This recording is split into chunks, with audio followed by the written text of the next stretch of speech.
అదే RTV app వార్తల్ని క్షణాల్లో చదివే అవకాశం ఉంటుంది. ఒక న్యూస్ పేపర్, ఒక టెలివిజన్ ఛానల్ మీ చేతుల్లో ఎప్పుడు ఉంటాయి. సింగనమల నూతన వైసీపీ ఇన్ఛార్జ్ వీరాంజనేయులు కాకుండా మిగతా వ్యక్తులు సెలెక్ట్ చేయాలి. అందులో జగన్మోహన్ రెడ్డి ఇక్కడ చాలామంది గతం నుంచి కష్టపడినటువంటి చాలామంది ఉన్నారు. ఇటువంటి వారిలో సెలెక్ట్ చేస్తే మేము ఖచ్చితంగా రానున్న ఎన్నికల్లో గెలిపించడానికి సిద్ధంగా ఉన్నామంటూ వైసీపీ నాయకులు ఇక్కడ సభను కూడా నిర్వహించినటువంటి పరిస్థితి. మరి ఏం చెప్తారు? వారి మాటల్లో వినే ప్రయత్నం చేద్దాం. మీటింగ్ ప్రధాన ఉద్దేశం ఏంటి? ముఖ్యంగా మీకు ఇన్ఛార్జ్ విషయమా లేదంటే సాంబశివరెడ్డి అనేది సమస్యనా? ఏం చేయబోతున్నారు? మొత్తం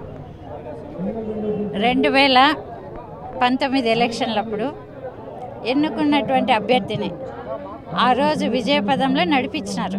కార్యకర్తలందరూ కూడా జెండా భుజాన్ని వేసుకొని గెలుపు కోసము శాయశక్తుల సర్వశక్తులు ఒడ్డి ఆ రోజు గెలిపించడం జరిగింది. అందులో భాగస్వామ్యమైన వాళ్ళమే మేమందరం ఇక్కడ. ఈరోజు అభిప్రాయం అన్నటువంటిది, పిలుపు అన్నటువంటిది చాలా ప్రాధాన్యత. ప్రతి మనిషి కూడా గౌరవాన్ని కోరుకుంటారు.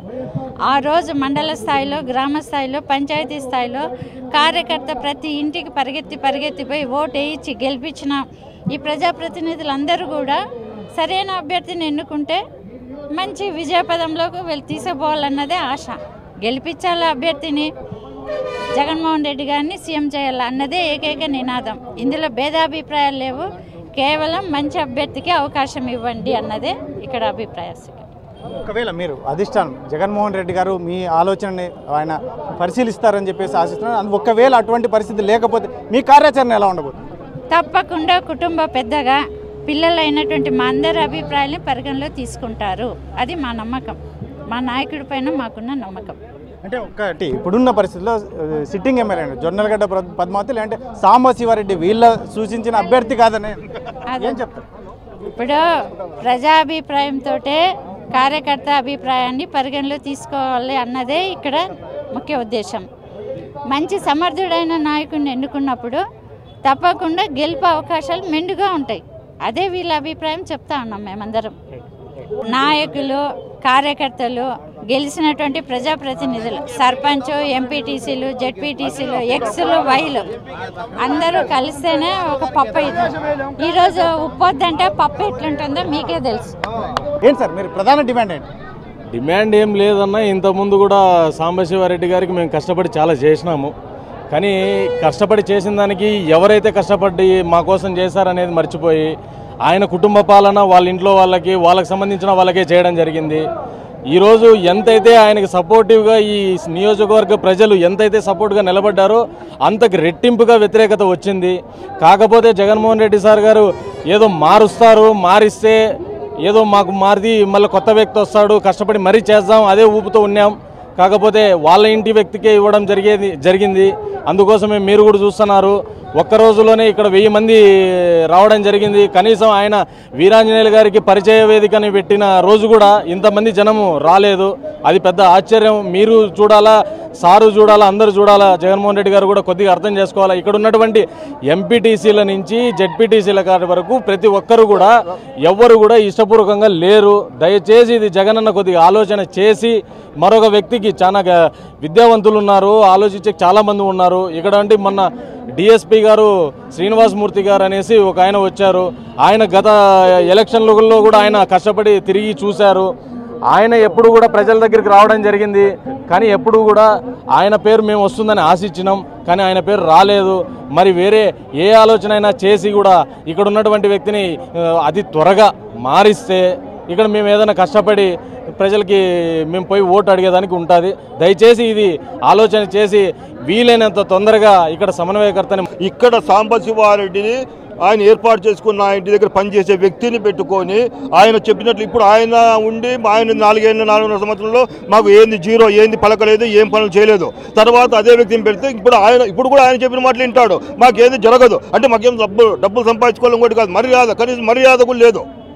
కనీసం పంచాయతీల్లో మేము 40 ఏళ్ళ రాజకీయంలో ఉంటే 30 ఏళ్ళు కాంగ్రెస్, 10 ఏళ్ళు వైసీపీలో ఉన్నా మమ్మల్ని వార్డు మెంబర్ కానీ ఎంపీటీసీలు కానీ ఎవరు నిలబెట్టాలని కానీ ఏంది లేకుండా ఆయన ఇష్టానుసారం ఏది గెలుస్తారు, మన ఏది పడితే జగన్ చూసేస్తారు, ఇంకోటి చూసేస్తారు అని అంటున్నాడు. ఇప్పుడు జగనే ఇట్లా మార్చుకోవాల్సి వస్తుంది.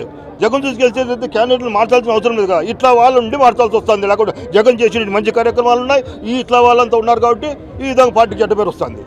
కాబట్టి సాంబశివరెడ్డి చెప్పిన ఏ వ్యక్తికి కానీ మేము సపోర్ట్ చేయము.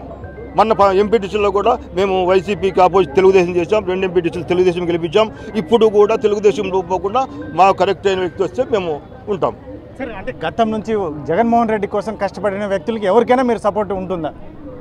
జగన్మోహన్ రెడ్డికి సంబంధించిన వ్యక్తుల్లో కూడా సాంబశివారెడ్డి చెప్పిన మాటలు విని ఆయన ప్రకారం నడుచుకుంటే చేయము. అంటే ఫైనల్గా మీరు ఒకవేళ ఇటువంటి పరిస్థితి వస్తే ఇంకా ఆపోజిట్ అయినటువంటి తెలుగుదేశానికి మరొకసారి ఏమైనా మీరు సపోర్ట్ చేస్తారా? అప్పుడు ఆలోచన చేస్తాం. మేము అప్పుడు మా మనసులతో మండలంలో ముఖ్యమైన మేము ఎప్పుడే ఆ పని చేస్తున్నాము. మా తరపున 5-6 వేల ఓట్లు తయారు చేసుకొని మేమంతా గుంపుగా తయారై ముందుకు పోలేం ప్లాన్లో ఉన్నాము. అప్పుడే 2 రోజులైంది మొదలుపెట్టాము. 30 రోజుల్లో మాది ఏందో ఒక మీటింగ్ పెట్టి బ్రహ్మాండంగా ఏందనేది క్యాండిడేట్ల బట్టి మేము తీసుకోవాల్సి వస్తుంది. ఏంటి మీ ప్రధాన డిమాండ్ ఏంటి? ఎందుకు ఇన్ఛార్జ్ సింగనమల ఇన్ఛార్జ్ విషయంలోనా, లేదంటే సాంబశివరెడ్డి విషయంలోనా? ఏ విషయంలో మీకు సరిపోవట్లేదు? ఎందుకు ఈ మీటింగ్ ఏర్పాటు చేస్తారు? ఈరోజు సింగనమల కాన్స్టిట్యున్సీ వైపు రాష్ట్రం మొత్తం చూస్తూ ఉంది. సింగనమల కాన్స్టిట్యున్సీలో ఎదుర్కొన్న సమస్య ఏమిటంటే జొన్నలగడ్డ పద్మావతి ఎమ్మెల్యే మేడం గారు, అలాగే మేడం గారి భర్త ఆలూరు సాంబశివారెడ్డి సారు గారు, ఆ కుటుంబము ఏకపక్షంగా నిర్ణయం తీసుకోవడం వల్ల ఈ సమస్య మొదలైంది. అలాగే ఈ 6 మండలాల్లో ఉన్న నాయకులు, కార్యకర్తలు, ప్రజాప్రతినిధులు ఉన్నారు. వాళ్ళందరి సమక్షంలో ఎమ్మెల్యే అభ్యర్థిగా ఎవరైతే దీనికి సూటబుల్లో, ఎవరైతే సరైన పర్సన్ అని చెప్పి ఒక్కసారి మన ఎమ్మెల్యే గారి కుటుంబము మళ్ళీ కార్యకర్తలతోనూ నాయకులతోనూ కలిసికట్టుగా కూర్చొని ఒక నిర్ణయం తీసుకొని ఉండింటే ఈ సమస్య ఈరోజు మొదలయ్యేది కాదు. ఈరోజు ఈ సమస్యని మళ్ళీ ప్రతిపక్షం వాళ్ళు బాగా నవ్వులాటలుగా ఉంది. ఎందుకంటే వాళ్ళందరూ కూడా మీ ఎమ్మెల్యే గారు ఏకపక్షంగా నిర్ణయం తీసుకున్నారు, మీ పార్టీ రాదు, ప్రతిపక్షం వస్తుంది అని చెప్పి మా ముందు మాట్లాడుతూ ఉంటే మాకు నిజంగా ఏడుపు వస్తుంది, చాలా బాధపడుతున్నాము. మళ్ళీ ఈరోజు ఈ సమస్యని పరిష్కరించాలంటే మా ఎమ్మెల్యే గారు పద్మావతి మేడం గారు, ఆలూరు సాంబశివారెడ్డికి సారు గారు వారి నిర్ణయం మార్చుకొని ఈరోజు కాన్స్టిట్యున్సీలో ఉన్న నాయకుల యొక్క బాధలను తెలుసుకోవాలి. వారి దగ్గరికి వచ్చి వాళ్ళు ఒక మెట్టు దిగి వచ్చి వాళ్ళతో మాట్లాడి నిర్ణయం తీసుకుంటే ఈ కాన్స్టిట్యున్సీలో ఉన్న సమస్యకు పరిష్కారం. ఒక విషయం చెప్పండి, ఇప్పుడున్న పరిస్థితుల్లో ఎస్పెషల్లీ మీకు మార్పు కోరుతున్నారు, మీరు మార్పు ఒకవేళ అధిష్టానం ఆ నిర్ణయం తీసుకోకపోతే మీ కార్యాచరణ ఎలా ఉండబోతుంది? మా కార్యాచరణ అయితే మేమైతే అసమ్మతి తెలియజేస్తాం.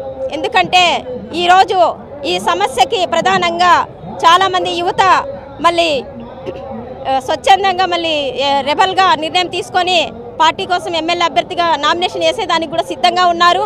ఈ సందర్భంగా మళ్ళీ అందరూ కూడా చాలా డిసప్పాయింట్లో ఉన్నారు. మళ్ళీ వీళ్ళందరూ కూడా పార్టీ మారేదానికి కూడా అవకాశం ఉందని ఈ సందర్భంగా నేను తెలియజేస్తున్నాను. ఎందుకంటే ఈ సమస్యని మన ముఖ్యమంత్రి వర్యులు గౌరవనీయులు సీఎం జగన్మోహన్ రెడ్డి సారు గారు ఈ సమస్యని అర్థం చేసుకోవాలి. ఇక్కడున్న కార్యకర్తల్లో బాధలు తెలుసుకోవాలి, నాయకుల్లో ఉన్న బాధలు తెలుసుకొని ఆయన నిజంగా మార్పు తెస్తారని ఈ సందర్భంగా మేము ఆలోచిస్తున్నాము. ఈ కాన్స్టిట్యున్సీలో నెలకొన్న ఈ సమస్యకి ఆయన మాత్రమే నిర్ణయం తీసుకొని ఈ సమస్యకి పరిష్కారం తెలియజేస్తారని మేము ఆలోచిస్తున్నాము. అలాగే ఈ 6 మండలాల్లో చాలామంది మాదిగ సామాజిక వర్గంలో పార్టీ కోసం మంచి పట్టున నాయకులు, పనిచేసే నాయకులు ఉన్నారు. మళ్ళీ వీళ్ళందరూ ఎందుకు గుర్తుకు రాలేదు? మరి వారందరినీ కూడా గుర్తు చేసుకొని ఎవరినైనా కరెక్ట్గా సూటబుల్ పర్సన్ ఎన్నుకుంటారని ఈ సందర్భంగా తెలియజేసుకుంటున్నాను.